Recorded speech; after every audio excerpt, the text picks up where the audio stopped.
I want to thank everybody for following the protocol with the masks tonight, even as icky as it is. Ashley, you want to take the roll call? Mike Hobson. Absent. Dawn Vanny. Here. Marilyn Ertley. We have via Zoom tonight. Deborah Nelson. Here. Jan Schweddy. Here. And Michelle Blythe. Here. Marilyn, can you hear us? Oh, we can't hear you. Hold on just a second and we'll get some sound on you.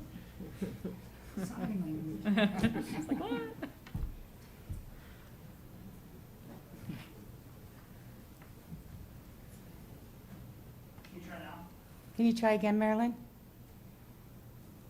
No. Shall I? Okay. I'm going to be you, Marilyn, tonight. We do the video. There we go. Oh, there we go. Oh, No? Okay, we can hear you now. Can you hear me? Yes. Yeah. But I'm, no. Just cut out. So Marilyn, you're not coming through. We're going to have Deborah step in to be the role of the mayor pro tem this evening because your sound went out again. All right, so. Technology. Madam Mayor, I move for the approval of the agenda. Second. second? So Don had Question. seconded. Oh, question? Remember to turn your mics on, council. We are masked, so we're going to have to. So all those in favor? Aye. Any opposed? Okay. So we have a special presentation here tonight. I'm going to try and make this, but it's bittersweet, as you know I've already told. So Brian Terry has left employment with the city of Arlington for a wonderful career opportunity for himself. So I'm so glad your family is here tonight to hear how cherished it was to have you working here. I feel so blessed to be able to work beside you since I've been mayor and just watch the amazing things that you have done. Our city is growing. Our staff is growing, both in volume and expertise, and you worked really hard to make sure technology was brought up to a modern day to serve both our citizens and our staff. And I can say with your family here, you worked countless hours and were always on call and available to the elected officials. Your attention to get them set up so they could function and do their jobs was exactly what he mirrored with every department and every employee here at the city of Arlington.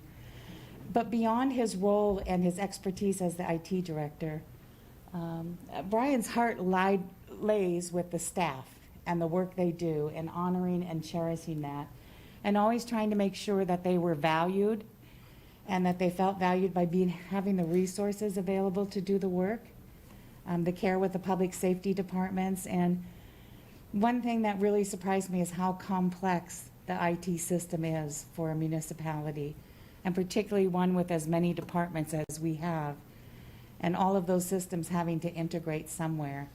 And of course, over the time, the last 10 years, we've bought new software to bring our systems up to date and to make sure that we're as secure as possible. And even volunteering to be one of the first municipalities to go through the auditor's IT security. You were always willing to push us out on the leading edge. And I just sometimes at night lay awake thinking, what are we going to do without Brian Terry looking over us and taking care of our systems? So if you want to come up, Brian. On behalf of the entire staff and the elected officials of the city of Arlington, I want to present you with this plaque with our appreciation for the incredible job you did for us. Thank you. I will miss you.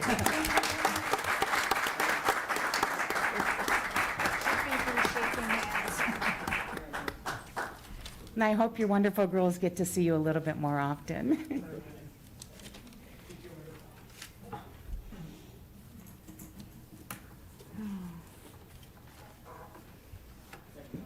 Thank you. Are there any members of the public that wish to speak to the council this evening? We'll give you 3 minutes at the podium, Avery. Actually, I want to hand these to you. Could you give them to the city clerk? Okay. They need to be viewed by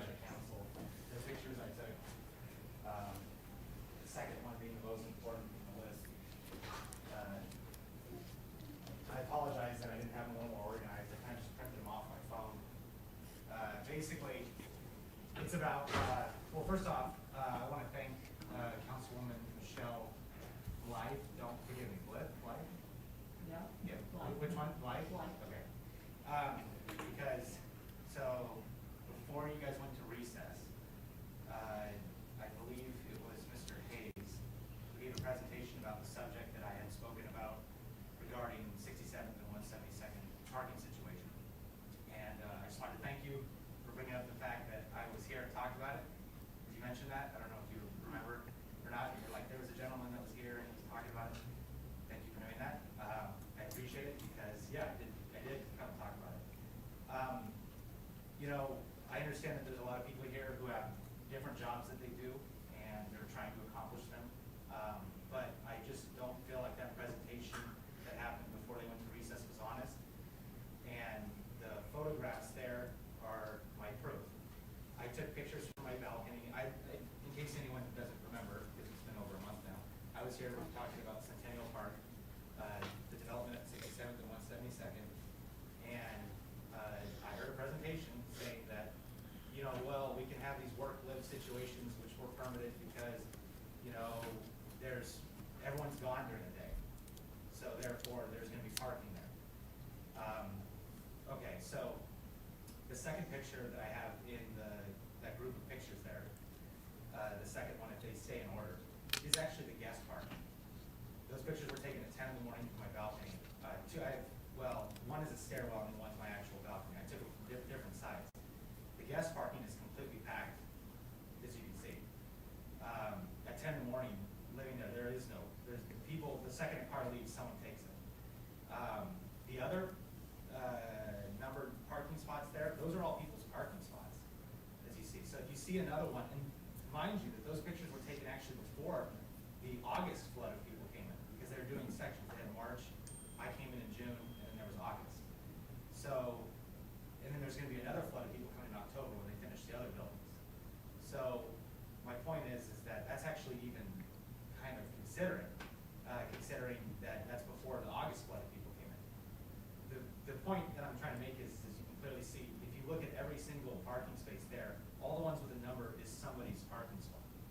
Now, the question here is if you do have a work-live situation there, and then you're having people park in people's spots that they're entitled to 24/7, 365 according to our lease, and then they come home and there's 5 people sitting there parked because they're utilizing some business, I mean, this is gonna be a disaster, is basically the point, and that's what those pictures are supposed to show. So that's what I wanted to say to the council, that I just don't feel like that presentation is stating the reality, essentially. That the reality is not really what was stated. I was kind of listening to that like, I don't really know what they're talking about here. There's all those parking spots that are there during the day can be utilized by anyone at any given time, 24/7. And if you want to come home for lunch and be parked for an hour, you can do so. And if there's like 10 people parked there utilizing a business, I mean, this is obviously just going to be a disaster. There is no designated spot for businesses. And there's barely any for guest parking. In fact, right now there's 18, which is way below what we need. And from my understanding, the actual development agreement, which I've heard from people that were a part of it. So which I wonder if that's going to change maybe over the next months. I don't know. But so yeah, that's what I just wanted to say. All right, thank you. Yeah. And Ashley will scan your pictures and email them to all the council. Awesome. All right, thank you. Any other members of the public wish to speak this evening? Okay, so we'll move right into our new business. And first up is the appointment of Heather Logan to fill the vacated seat of Councilmember Jessica Stickles. Paul? Thank you, Mayor. Yes, tonight we're here to appoint Heather Logan to fill council position 1, which was vacated by Jessica Stickles, effective September 1st. Normally, the council would do interviews and appoint the successor to a seat. This time, it's a little bit different just because of the amount of time. Jessica's seat was up for election this year. Jessica chose not to run. Heather Logan is the only person that has filed for that seat. So in consulting with Steve Heifel, we both agree that the proper way to take care of this is to for council to temporarily suspend council's normal rules of procedure, appoint Heather Logan to fill that seat since she is the only candidate, and it would be highly unlikely that we would have a write-in or anything.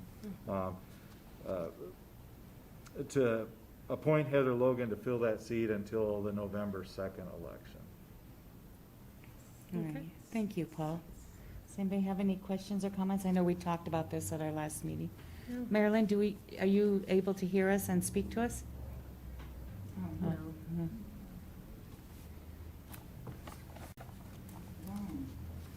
She's Okay. probably making a motion, but I can't. Since we Yeah. can't hear you still, Marilyn, we have no sound for you. So I'm gonna step in as the former mayor pro tem. And so I move to temporarily suspend the city council rules of procedure and to appoint Heather Logan to city council to position number 1 to fill the vacant seat of council member Jessica Stickles. Second. Question? All those in favor? Aye. Any opposed?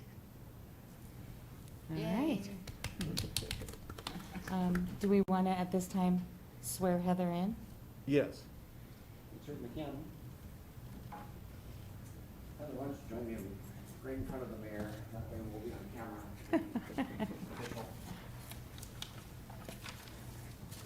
Would you raise your right hand?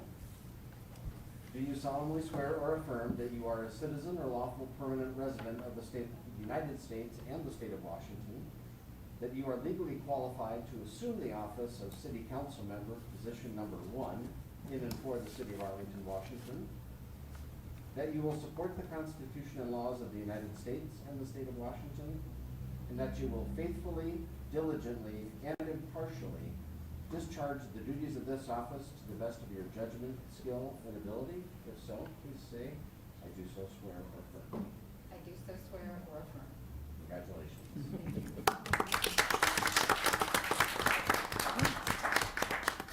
Barb, we need a mic for her. Oh, yes. Oh, yeah. Ashley had taken it. Oh, yeah, just hand me a Mike's. Mike. Mike.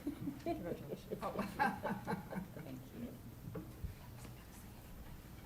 Oh, you never know. Just hit the button when it goes green.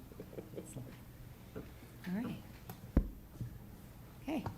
Feels like we're weighted to one side tonight. We miss you, Marilyn. Dawn. I know. You're holding down that whole end, Don. Dawn's probably like, that's okay. Yeah. Dawn's fine with that. He's in the minority, Sarah. Okay, our second item this evening is a mobile integrated health contract. Paul? Do you wanna? Thank you again, Mayor. Council, this is a program that we've developed, and it's coming to you kind of all of a sudden, although I think there's been a lot of discussion about this. We'd anticipated getting the agreement from the state earlier so that this would have been taken care of before the break. However, it was delayed a bit, and so we needed to bring it to you tonight because it is a bit time sensitive, because we have some obligations of some deliverables that need to be done in September to meet the grant request. So this was a grant that the city applied for and received from the state, to be exact, the Washington State Healthcare Authority, to develop and implement a mobile integrated health program. This program would utilize interns that are working on their master's degree, that need to do volunteer intern type work in the field under the supervision of a mental health professional. These interns would help people get directed to providers of healthcare services depending on what their needs might be. So this would be based on a referral system from the police department and from the EMS. Would make referrals to this group. The group would be a intern or pair of interns would be assigned to a case and would make contact with the person and help them get into the services that they may need that would address their healthcare concerns. So like I said, this is kind of a two-pronged program. One, we are going to develop and implement the program. So part of this deliverable is to develop the program, and then the other part is we'll be implementing it. We will actually have the interns working. This is a little bit different than the other mental health programs we got. These are not interns that will be working on hot calls like we have. Brittany is the embedded social worker who actually goes out to the camps. These will be more of what I would call cold calls, where they're doing more follow-up work to ensure that people get into the program that they need. The total grant is $750,000. It's a 2-year program, but because of the way the dates fall, I've called it a 3-year program because it actually hits 3 budget years. So I wanted to make that clear that we're going to start in September and we finish in July of 2023. So it touches 3 different budget years, but it's really considered a 2-year program. So I'm happy to answer any questions that council may have. Okay, Deborah and then Jan. I had 2, maybe 3 questions. So as I was reading through it, Paul, and under the statement of work 1.1 and 1.4, my question is this agreement with only the city of Arlington? Because it mentioned North County Regional Fire Authority. So my concern was, we're covering the administration of this, and that's a different entity, the fire and EMS. And then also, it talks about the city of Arlington, but the Regional Fire Authority covers other cities. So are these interns, so if they get a phone call from 46, then they'll respond. But if they get a phone call from Station 90, that's outside of our city limits. So is that question clear? Yeah. And no, I guess I wasn't very clear when I talked about it, because the original grant was a joint proposal from North County too. So yeah, Okay, I it missed would that. cover those service needs in the North County district, The whole district? which includes the city of Arlington. Okay, so yeah, then that takes care of all of my questions. Thank you. All right, Okay, Jan. my question was, is this from all the schools that offer master's degrees, or is that just from ones close to us, or the whole state, or how does that work? Well, I guess it would be, I would assume geographic would be a concern because these are students in school. Yeah. So, but it would be open to all master's programs. Okay. But I would assume that they would be geographically located because this isn't a paying internship. So, they'd still be, their living expenses would be on their own, which Oh, could be okay. costly if they're from, out of the area. Yeah, it's just that when kids go to college, most of the time they don't live in the town that they're going to college Yeah. in, was the reason I asked. Thank you. Don? Is there a timeline on the internship, how long they have to be an intern on this? I'm not familiar, but I think this is part of the master's program, so I'm just kind of spitballing, but I think it's probably a quarter or maybe a slightly over. That's usually what those internships are. Is there a 8 or 12-week program depending on how long the quarters are for the school. Yeah, I was just figuring if maybe somebody from our community that was going to school, say on the East Coast, and they came home for the summer and wanted to do That's this. Okay. definitely a possibility, yeah. Any other questions? Okay. All right. So I move to accept the grant funding for the Mobile Integrated Health Program and authorize the mayor to sign the agreement with Washington Healthcare Authority and to authorize the mayor to sign a professional services agreement with Caitlin Gobo to provide services for the Mobile Integrated Health Program, subject to final review by the city attorney. Second? Question? All those in favor? Aye. Any opposed? Great. I hope we can show that this will be a model new program for helping with Exciting. behavioral health issues Yeah. for first responders. Good stuff. Okay, so our final item this evening is the selection of a mayor pro tem. And in the cab that was in your packets, council, was the pertinent points about, from the council's rules and procedures about the mayor pro tem and the qualifications on that. And so, as you can see, it's to preserve continuity, the mayor pro tem generally will serve for 2 years, which Jessica has vacated that position when she resigned from the council. So we'll be filling the rest of that position this evening. And then we would be selecting, normally would have been selecting a new mayor pro tem in January, so. In general, the appointment of the mayor pro tem will be eligible to the council members who has served longest in office.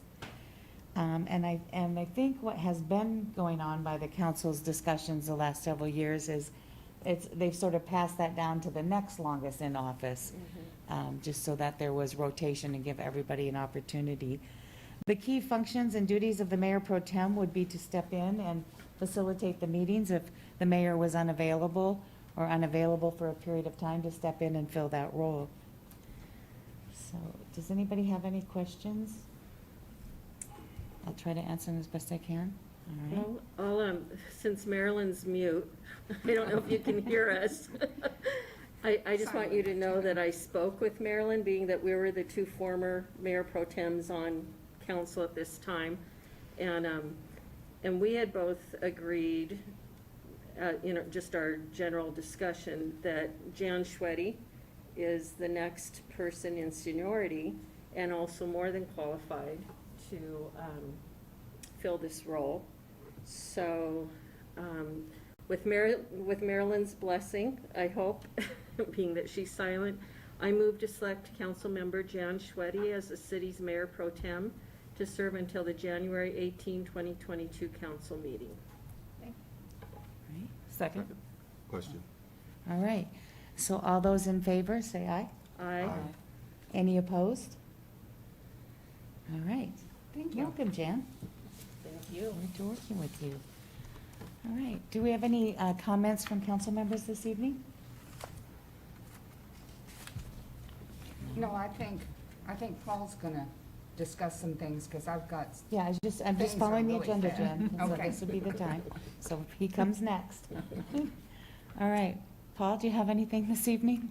I do. I'd like to just get some input from the electeds, council and the mayor about our meeting schedules at least for the next few weeks or couple of months. Case counts for COVID are on the rise, or at least kind of holding at close to the peak they're almost to where they were at the highest point in 2020, so. They actually passed that today in the report. Did they pass it Yeah. today? I was looking at last week's information. So the discussion I wanted to put out there on the table was whether or not to move our public meetings back to virtual meetings for a little while and see how this goes, and kind of wait out the case count numbers. Hopefully we're only talking about, maybe return in October, maybe return in November, but I just think for safety reasons, it would be a good idea, and I wanted some input. I did try to check with the other cities to see what everybody was doing. The city managers have kept in close contact throughout this, trying to be as consistent as possible.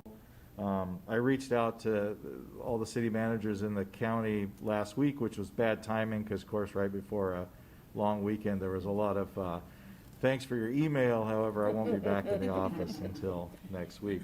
But what I did find out is the 7 that responded, 2 of them are doing hybrid, so they're doing similar to what we are right now, and 5 of them have either gone back to virtual or never left the virtual world. So that gives you a little bit of a flavor. It's certainly not all the cities in the county, but it's a handful of them. So I'm open for any thoughts that council has. well, I know that I'm really concerned with the rise, and I know at a virtual Zoom meeting at the Board of Directors at Community Transit, we found out that in the last 30 days, we've had more staff infected than the entire time before. And it seems to be rising all over, and it's not just localized in Snohomish County. It's, our whole state. You can't even get off the newspaper without going back and seeing more. So I am concerned, and I hate giving up not seeing people because it had been so doggone long. But I believe for safety, not just for us, but, and especially when I look at next week's meeting, I don't know how the rest of the community feels, but I think a lot of people would have been here because of the discussion on 531. And that, I have to tell you, makes my heart beat fast if I want to see, 30, 40 people in this council chambers. So I'm for going back to Zoom. Okay, Deborah and then Heather. I'm going to be very personal to begin with. So, to be honest, I didn't fight cancer for a year to then be exposed to COVID. And with my immune system so compromised, it makes me really nervous to take that chance. So I would probably do Zoom no matter what during this time. And also I know the reality of this disease. It's killed 2 family members in the past year. So I take it very, very seriously, and I want everybody to stay healthy. That's my goal through this, that's why I wear this mask, is because I care about everybody. It's not just about me. So I'm in full favor of going back to virtual for the good of us all. And we did our business very well and communicated as well as we could. So I think the staff was so excellent through all of the virtual meetings in helpfulness to us, and so I think we'll do fine. Heather? If we stayed in a hybrid model or in a public model, would there be rules for the public to comply with? And if there were, how could those be enforced? Well, that's somewhat problematic because although the governor has, put a mask mandate in place, there also is no penalties. Mm-hmm. So there is not much we can do about it. If we can ask somebody to leave who's not masked, we have that right. But beyond that, we can stop the meeting if we feel that it's a health risk, which is, my discussions with the chief is what we've been prepared if we needed to be able to do that. We're very limited on what we can do. Thank you. I think one of the challenges I think about is that we did good in a virtual environment technology-wise. The hybrid is challenging, as we're seeing here tonight, and we only have the capacity to have one person.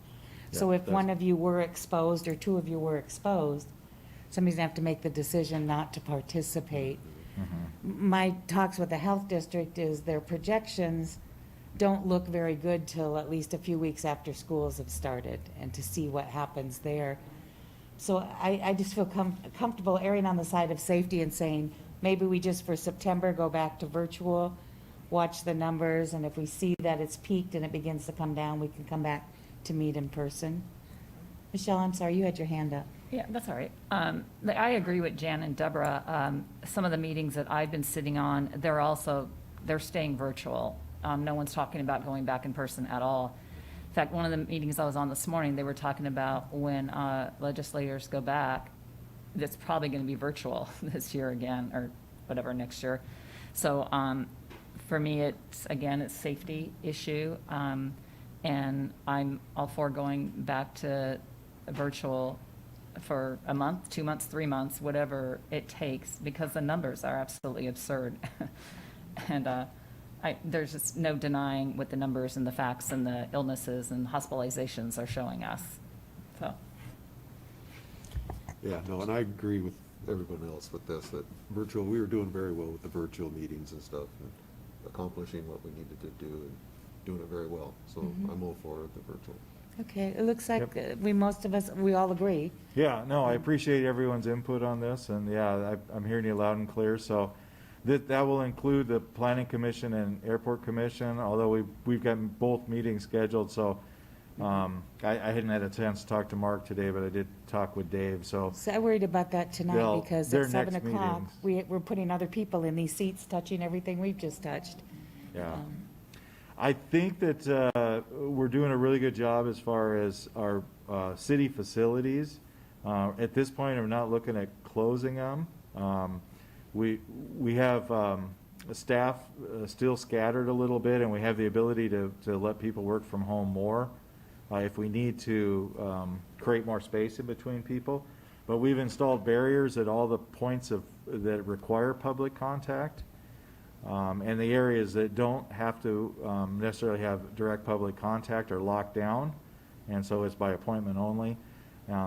We're monitoring. I think we're doing a really good job of keeping staff safe and creating a safe work environment, and we're constantly making those adjustments and stepped up our janitorial services and cleanliness. So for the foreseeable future, if things go as they have been, we'll be able to keep the buildings open. If we experience some of those things that other cities have, we may have to follow suit and close city facilities. But I think right now, knock on wood, I think we're keeping everybody safe. Oh, good. Thank you. I appreciate the efforts. My worry is that we keep enough healthy staff being able to work and provide services to our citizens. So, that's all right. Did you have anything else on your list for this That was evening? it. Thank you. Okay. I just have a quick report before I took some time off and went on vacation. I was able to meet with both Congressman Larson and Senator Cantwell's office to make that final plea for 169th funding as they go through the reconciliation process with the big bill, and they have both committed to work hard to reconcile that in there. So fingers still crossed that we'll get some funding to do that. And I think that's it. Can I just ask a clarifying question? So will you be sending out an email to us that what next week's meeting is? I mean, I'm assuming it's Yeah. going to be virtual, but. Yep. Okay. Yeah, and we'll have the link, and it'll work just like we did before with the Zoom Okay. in. Excellent, thank you. All right, so Madam Mayor, I move to adjourn. Second? All those in favor? Aye. Meeting adjourned.